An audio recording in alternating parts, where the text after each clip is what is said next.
Baik,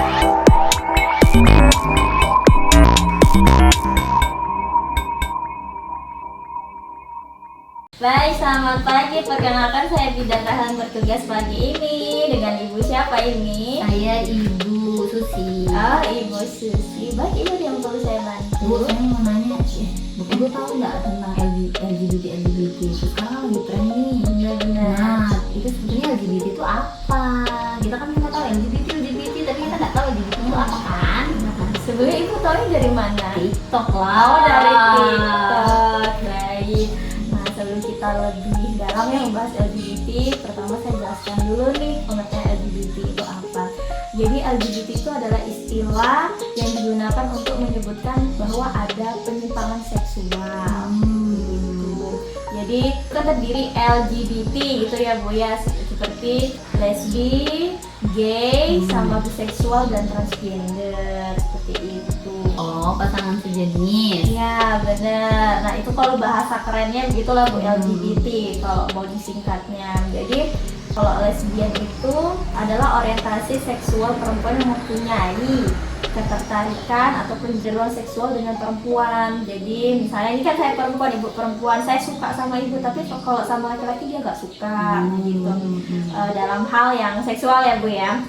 Lalu sedangkan gay ini adalah pencimpangan orientasi seksual laki-laki yang cenderung menyukai laki-laki seperti itu, atau istilahnya gay, homo. Kalau biasanya dianggap dibilang kaum sodom begitu ya Bu ya.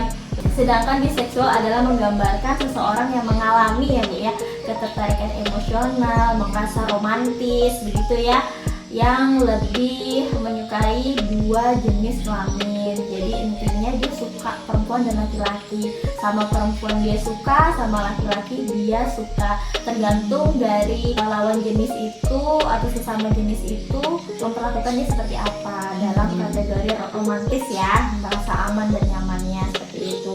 Lalu transgender sendiri ini individu yang merasa bahwa identitas gendernya itu berbeda atau tidak sesuai dengan jenis kelaminnya.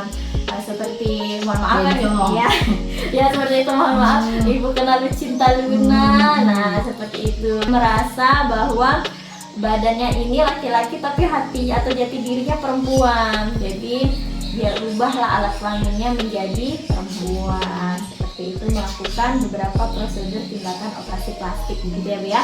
Ada nih penyebab LGBT apa saja gitu ya Bu ya. Jadi pertama itu faktor herediter atau berupa ketidakseimbangan hormon seks. Jadi yang dimana dia merasa tubuhnya lebih banyak hormon perempuan daripada laki-laki. Mohon maaf, biasanya kalau rata-rata ya, kalau ada yang benches itu dia, karena dia merasa lebih banyak hormon perempuannya, suaranya lebih kecil seperti itu, atau jalannya lebih gemulai gitu ya Bu ya. Ini juga bisa jadi pengaruh lingkungan yang tidak baik atau menguntungkan bagi perkembangan kematangan seksual yang normal. Contoh saja, misalnya dia dari kecil si ibu pengen punya anak perempuan, sedangkan anaknya cowok gitu ya.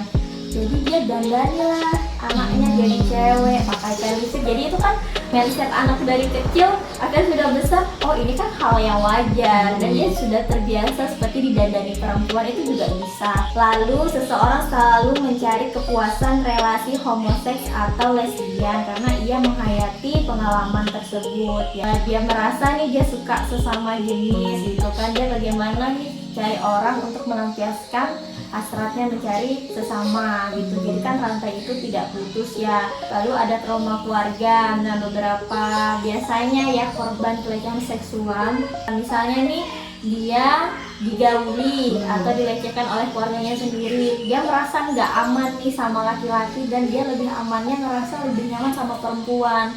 Nah, jadi itu ada masalah traumatis ya Bu ya dari kecil. Lalu pengetahuan agama yang rendah.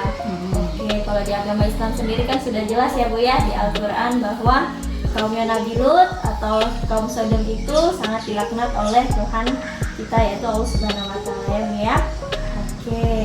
Terus tuh kira-kira dampaknya kalau untuk mereka atau untuk kita lah ya, dampaknya yang kita tahu ada teman-teman kita yang kita sadari kan.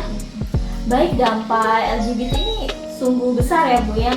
Yang pertama, mereka ini haus akan pengakuan. Oke. Jadi mereka merasa perasaan mereka tidak salah gitu. Padahal itu sudah dibilang penyimpangan seksual kan berarti ada hal yang lain ya. Tapi mereka harus pengakuan bahwa cinta itu murni. Jadi mereka bagaimana caranya untuk diakui kalau mereka tidak salah. Lalu hubungan yang tidak diakui oleh pemerintah. Nah, untuk Indonesia sendiri, negara kita kan tidak mengakui dan hanya menerima pasangan yang laki dan perempuan begitu ya Bu Yan. Dan itu juga diakui oleh agama Islam dan agama lainnya. Namun mereka ini tetap menggadang-gadangkan bagaimana itu dilegalkan, karena di beberapa negara tertentu kan sudah dilegalkan seperti Jerman ya Bu ya, sesama jenis sudah dilegalkan seperti itu. Lalu cenderung gonta-ganti pasangan.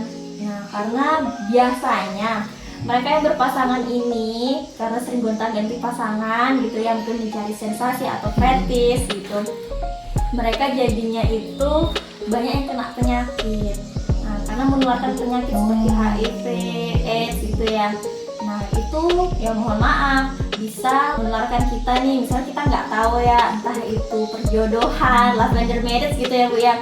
Dijodohkan kita nggak tahu, kita berhubungan seksual dengannya, dampaknya ke kita juga kena HIV, padahal kita sudah menjaga diri begitu ya Bu ya. Lalu dijauhi oleh keluarga atau sanksi sosial. Nah, tentu saja ya karena ini sesuatu yang menyimpang ya Bu ya, tidak semua keluarga bisa menerima, apalagi oleh agama gitu ya. Jadi mereka biasanya kalau dari keluarga dijauhi, biarkanlah seperti itu ya, karena ya namanya penyimpangan seksual ya Bu ya, dalam tanda kutip ini kan otomatis yang straight atau yang normal pasti merasa risih dan terganggu gitu ya. Lalu rentan stres gitu karena lingkungan sekitar yang lebih banyak tidak menerima orang seperti ini. Kira-kira Bu, kan nggak tahu nih di keluarga kita ada kan, kita nggak bisa lihat kan, meskipun ketahuan gelagatnya, tapi kan kita nggak bisa asal bilang dia kawan gini kan. Nah, gimana lah cara mencegahnya tuh Bu? Oke, jadi ada beberapa hal yang bisa kita lakukan ya untuk mencegah LGBT ini.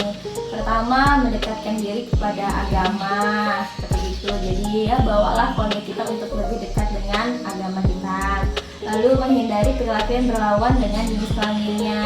Nah, waktu kalau ibu punya keluarga yang punya penyimpangan seperti itu, ya baiknya harus diterapi seperti itu dan jangan dibiarkan. Misalnya sudah capek nih ngasih tahu, misalnya dia suka pakai lipstik, suka pakai baju perempuan, misalnya kalau kategorinya cowok ya yang suka seperti itu, jangan dibiarkan, jangan capek-capek untuk dikasih tahu gitu ya.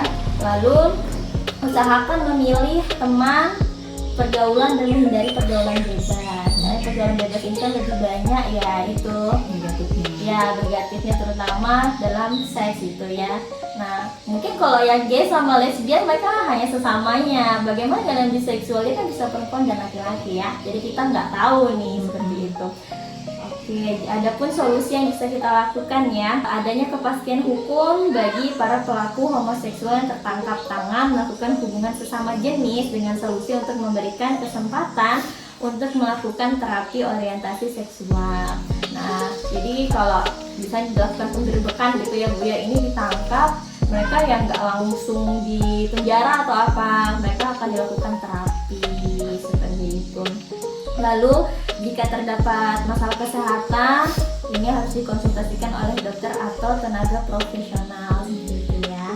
Baik, sepertinya itu saja yang bisa saya jelaskan tentang pendidikan, kesehatan, tentang LGBT. Ada yang perlu lagi ditanyakan? Apa cukup jelas ya? Enggak, jangan cukup ya Bu.